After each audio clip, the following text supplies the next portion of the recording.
Here is the story of a nurse's near-death experience. During her journey, she entered a dark world where time had stopped, emerged after learning an important lesson, encountered divine light, and spoke with God, the Creator, who offered her guidance. She returned to life healed from her chronic. My name is Penny Whitbrot. In 2015, I had a near-death experience due to a severe allergic reaction that caused my breathing to stop. When I arrived at the hospital, I was anxious. It wasn't because of the hospital itself, but because the nurse who received me was a colleague I had worked with before. I would have preferred someone else to attend to me. As I entered, she asked, "What do you need?" Barely able to breathe, I said, "I'm having an allergic reaction." I placed the empty epinephrine injector I had used on the table to help her understand. She didn't realize how critical my situation was. I thought to myself, this can't be happening. I'm about to die, and she doesn't recognize the signs of anaphylactic shock. She took me inside and said, "I'll put you in a wheelchair while waiting for a bed to become available." I had to sit there alone as my condition worsened. I tilted my head upward to help myself breathe and thought, maybe I'm going to die. Fortunately, I had another epinephrine injector, so I administered the second dose and continued waiting. Then, I began hearing the strained sound of extremely tight breathing due to a closing airway. The doctor heard this sound, ran down the hallway toward me, and quickly moved me to a room with a bed. They began treatment immediately. Since I was in anaphylactic shock, my veins had completely contracted, making it difficult to insert needles. I was in critical condition. The doctor said, "We'll move her to another room." Nurses stood on both sides of me, trying to administer adrenaline, steroids, and more epinephrine. My husband arrived during this time and saw me on the bed, crying because I couldn't breathe. The doctor asked him to leave the room quickly. I heard the doctor say, "Hurry, we don't have much time." I thought to myself, will they need to use a defibrillator? As a nurse, I knew what typically happens in the emergency room. Then I noticed a change in the sounds around me, as if I were in a tunnel. The sounds became very distant, and I realized this was the end. My breathing stopped, and my body collapsed. At that moment, I left my body and saw myself from above. I didn't recognize myself. I thought, that young woman is in very bad shape. I hope she'll be okay. I saw everyone running around the room, and my husband was still there until they asked him to leave. They placed me on a ventilator and airlifted me to Lexington. There, they drilled into the bone of my leg, something I didn't know was possible. Using a small drill, they inserted a needle into the bone to administer medication. I remained in a continuous coma for about 5 days. I woke up several times in episodes of panic because I felt like I was suffocating. I would then fall back asleep, only to wake up again. Time seemed to pass differently, as though I had lived there for 10 years. Suddenly, I regained consciousness and found myself in my sister's car. She lived in Wisconsin and was driving to Kentucky. I didn't feel like I was sitting. I was simply observing, without feeling like I had a body. It was raining heavily that night. I wondered what she was doing out so late in such bad weather, and thought that perhaps something had happened to the children. She stopped the car at a gas station and took her phone out of her bag. I saw her type a message. "Wait, I'm coming." I later confirmed this after waking up from my coma. Then I found myself in a place like a dark void. I couldn't determine its size or dimensions because the darkness was so intense. Only my consciousness was present there. I tried to move but couldn't, as though something was holding me back. I kept asking myself, what am I doing here? What is this place? Am I dead? Have I lived before? Am I dreaming?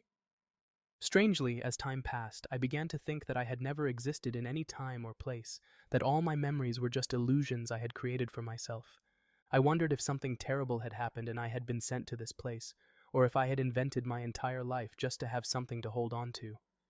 I asked myself, why isn't anyone looking for me? Have they forgotten me here? As time went on, it became increasingly difficult to make sense of the situation. At some point, I felt something inside me telling me to move in a specific direction. I managed to pull away from the void where I had felt nothingness. It was a moment of relief, a breakthrough, as I had been waiting for so long and could finally move forward. I saw a distant light on the left and thought, all right, I'll go there. I started moving very quickly in that direction. The darkness was overwhelming, and I kept thinking, I hope I don't crash into something. When I reached the light, I found a semi-transparent, flexible barrier. I could sense there was something beyond it. I approached cautiously and pushed my head through the barrier to see what was on the other side. At first, the vision was blurry, But as I continued looking, it became clear. I realized I was seeing myself lying on a hospital bed with my daughter standing beside me. I saw that my hands were tied, and it was clear that I was in a coma, in critical but stable condition. I thought to myself, if I survive, I will return to this body. If not, at least I am free to roam and no longer trapped in that dark place. I watched my daughter, feeling her emotions and hearing her thoughts. She was scared, and it hurt me deeply because she is the calmest person I know. This was the first time I felt her fear. In that moment, I reached out my hand to hold her and pull her into an embrace, but I couldn't.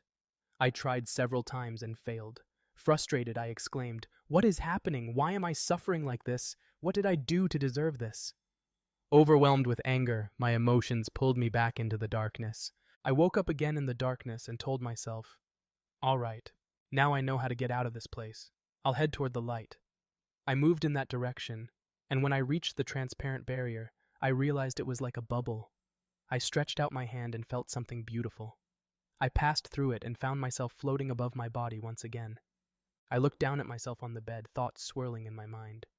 I wondered what I should do. Should I lie back into my body?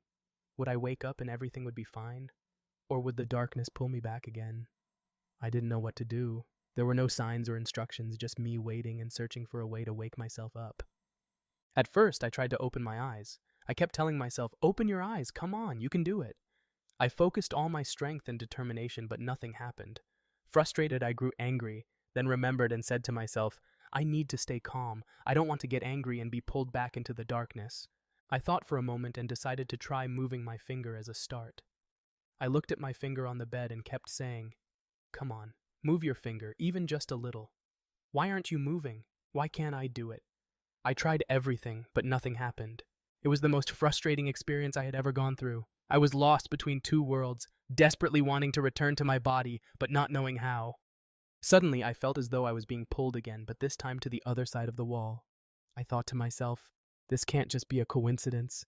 There must be a reason for me being here, something I need to learn or discover. Out of nowhere, I heard a voice emerging from within my soul saying, "You are the one who created that dark place." The moment I heard it, I accepted it as truth and said, "Yes, that's exactly what I did." At that time in my life, I was living in isolation after my divorce. I had completely shut myself off because I was deeply sad. The hardest part was being separated from my children, and it broke my heart. I kept telling myself, I'll never be in a friendship or marriage again. I loved my job as a nurse and dedicated all my time to it. I respected my colleagues, but I avoided any social contact outside of work. I had developed a severe form of social anxiety because I feared relationships that might end in problems or failure. I preferred isolation. I felt extreme anxiety whenever the phone rang, and sometimes I chose not to answer. It got worse with each passing day. I realized that all these emotions and choices we make in life are stored in the heavens when we return, and we will face them whether they are good or bad. That's what was happening to me. That darkness was the physical manifestation of my isolation and the prison I had built around myself. I thought I was safe, but in reality I wasn't truly living. Amid the darkness, a glimmer of light appeared through a memory. I recalled something from my childhood. I had grown up near Lake Erie in Michigan, and in the spring, my father would take us there. We could hear the sound of the ice breaking on the lake, a sound that was both frightening and thrilling, with a deep, resonating echo. Suddenly, through that memory, a crack began to form in the wall of the dark prison, like an egg breaking open. A bright light started to shine through it. I was overwhelmed with joy, knowing that I would finally escape this place. Then, a great spirit appeared, moving toward me, and I was completely in awe. It was a woman of immense form, not just in size but in presence. She extended her arms toward me, and I went to her immediately, utterly captivated. It felt as though I was being drawn to her without her even touching me. She embraced me gently, and the darkness around us began to crumble into small pieces. Every black fragment that collided with the energy of her spirit would fly away and vanish.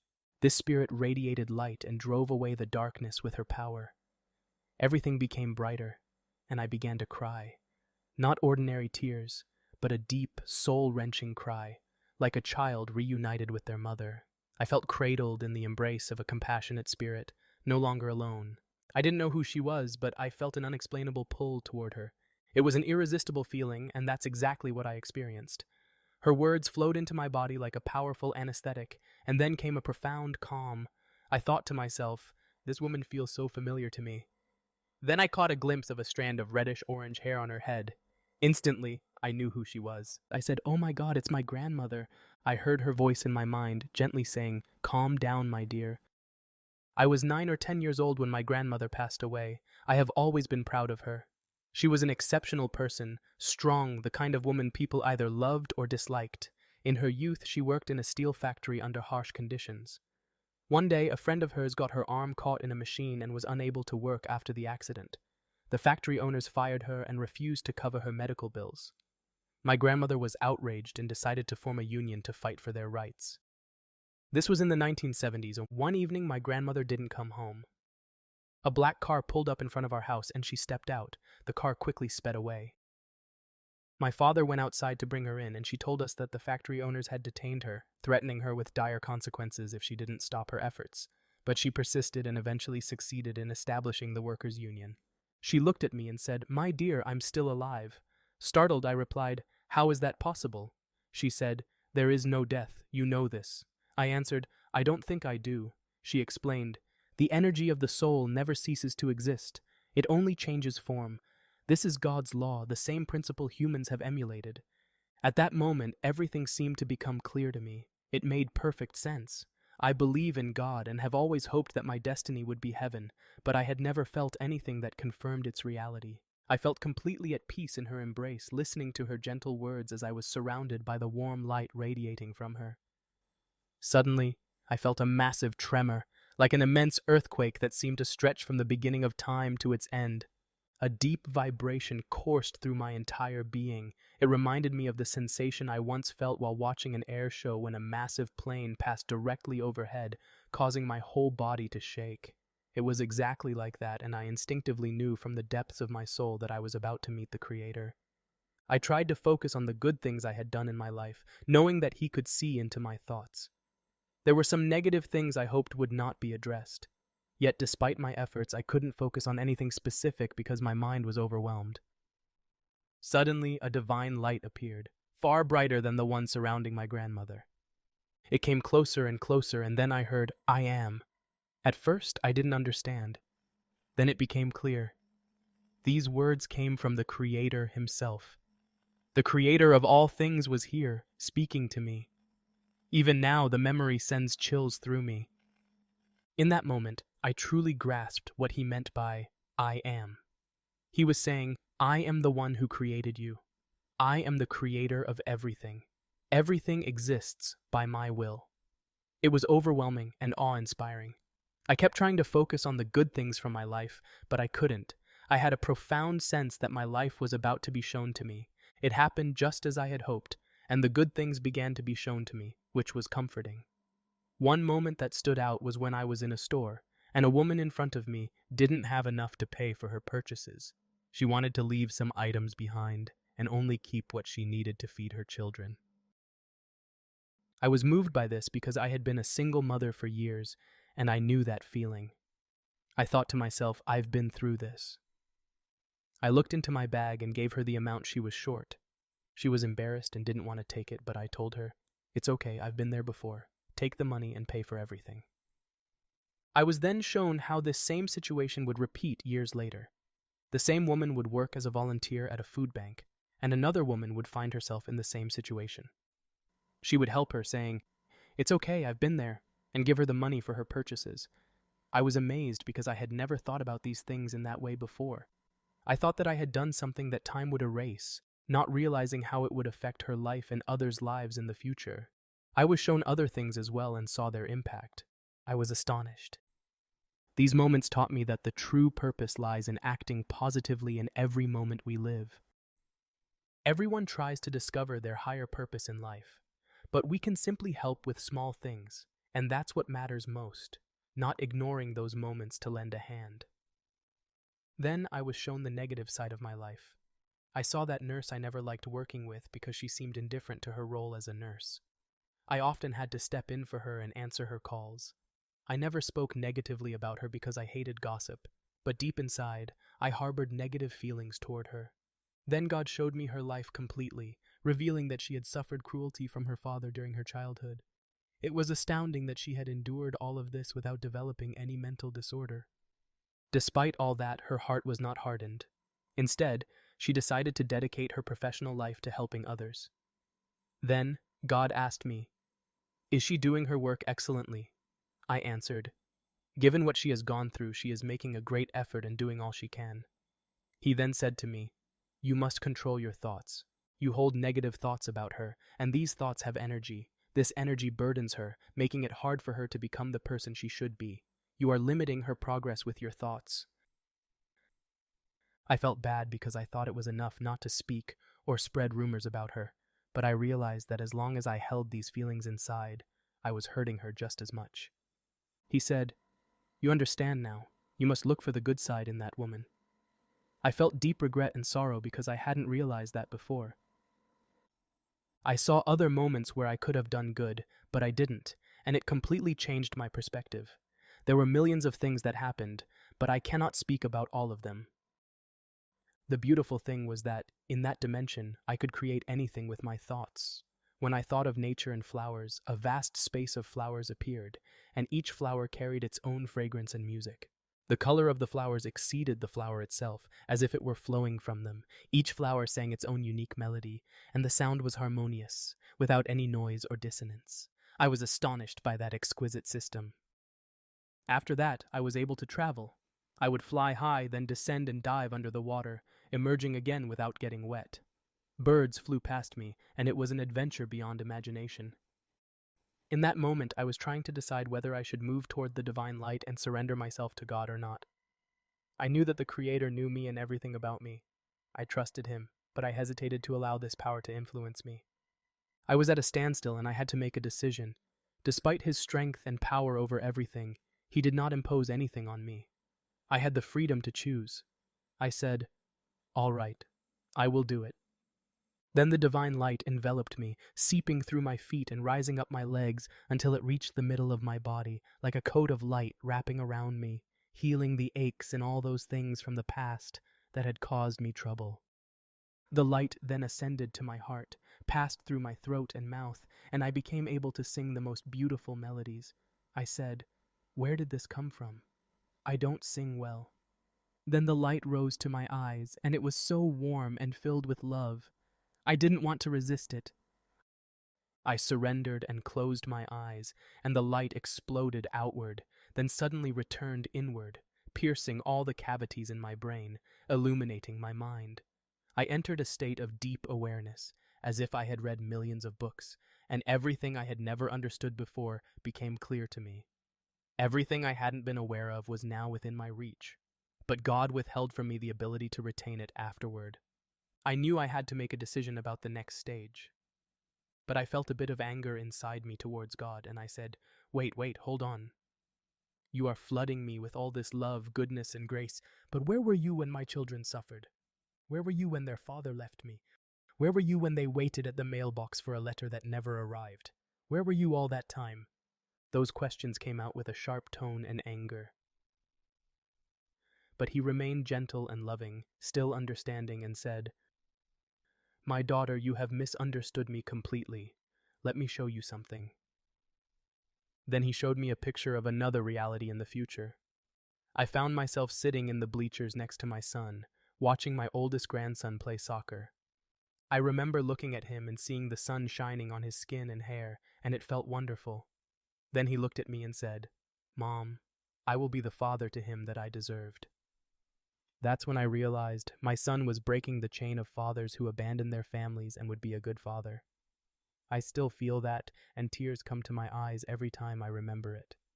I thought to myself and said, if we must be the generation that bears suffering and pain to serve as a lesson for future generations, then that's fine, and I accept it, and I am content with it. At that moment, everything made sense to me. Despite the suffering and the absence of a father, this would be a lesson that would make my children perfect fathers to their own children, and indeed, that happened later. I was with my son, watching a match where my grandson was playing, and he said the same words to me, that he wouldn't repeat his father's mistake. Then God spoke to me. "Continue on the path, you are on the right track." I then felt as though he was holding my hand to travel through another amazing journey across my DNA strands. I moved at incredible speed. Then I reached a certain point, stopped, and he said to me, "Do you see me?" I said, "Yes, of course, I see you everywhere." He replied, "No, look at this part of your DNA." He pointed to a specific spot and said, "Do you see me there?" I looked and I saw him. It was in that part of the DNA called junk DNA, which scientists don't understand its role. It was strange because it hadn't been long since I read something about this type of DNA. I was surprised to find that God exists there in that tiny part. Yes, I am inside you and in all beings, present through the DNA, whether people acknowledge it or not. As I reached these intense stages, I felt like I might never return. I said, well, I am happy here. Why not stay? Because I felt so pampered, loved, and accepted that I didn't need to do anything in return to receive love. I didn't need to prove myself or play a certain role to be loved by God. He loved me because He created me, and He adored me. This feeling reminds me of when I thought about my children while I was pregnant, before they were born. I was worried about their future, how they would fare, and how they would live. These human emotions aren't much different from God's feelings toward all of us. He created me to give my life shape. He created me because He wanted me to be. He could have created someone else instead of me. He created me to have a life and a purpose. But when I looked at my life, I said, if I die now, I will have wasted it. Even though I worked hard as a nurse and took good care of my children, I felt that I hadn't completed my mission. And if I stopped now, if I didn't return to life, it would feel like betrayal. I would be the one losing. And I don't like to lose, because I hadn't shown enough of what I truly am as a creation that carries God's light. I made a mistake when I built a wall around myself, and I thought I should go back and tear down that wall between me and others. I said, I can do that. It will be the start of a good life. So I decided to return, and immediately the divine light began to withdraw, separating from me. I felt like I was forgetting everything I had learned. I said, wait, give me some time. I need to remember some things, or I won't have any hope. I woke up in the hospital room, and there was a nurse sitting next to the bed. She said, "Oh, you're back." I looked at her and said happily, "I was with God." She replied, "Really, that's beautiful." I said, "I mean, just a few moments ago I met God." She said, "Let me go and call your family." She left, turned off the lights, and pulled the curtain in front of the glass wall in the room so they could see me. Then God suddenly appeared to me, and I was frightened, so I screamed because I didn't expect it. He smiled and said, "Why the fear?" I replied, "I thought you had left." He said, "I never leave." Then he said, "I want you to share this message with the world. You now know that God is the creator, and everyone is created for a purpose." The matter didn't end there, because I would return to see him, and he would speak to me again later. Unfortunately, the illness persisted for 2.5 years, during which I went through 18 breathing crises and couldn't find a way to heal. I became well known to the medical staff, and as soon as I arrived at the hospital, they would start preparing the medical equipment for me. It was a difficult time, and I couldn't bear it anymore. On the 18th crisis, I left my body again and saw God.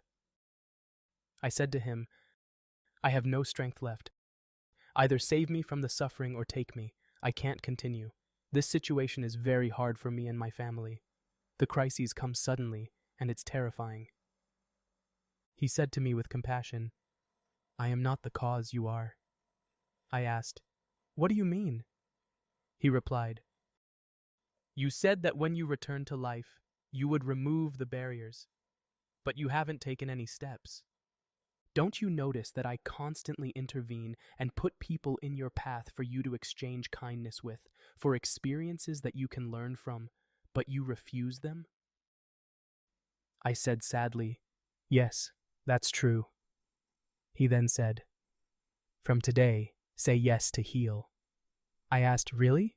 If I start saying yes, will the breathing crises stop?" He replied, "Yes." It was a simple request, but it came from the Creator. So I decided to say yes to everything. One day, a friend of mine called me, checking on me and asking me repeatedly to participate in one of the seminars organized by the International Association for Near-Death Studies. I always refused or found a reason not to go because, as I mentioned, I suffer from severe social anxiety. But this time, I said yes. He was surprised and asked, Is this true? Will you really participate? I said, yes, and hung up the phone before I changed my mind. Since then, I have been saying yes to every opportunity or suggestion. I haven't experienced any more breathing crises since then, and things gradually began to calm down. I came to some medical conclusions about my condition. It was a long and difficult journey, but it was essential to break down the wall of fear that had been preventing people from entering my life.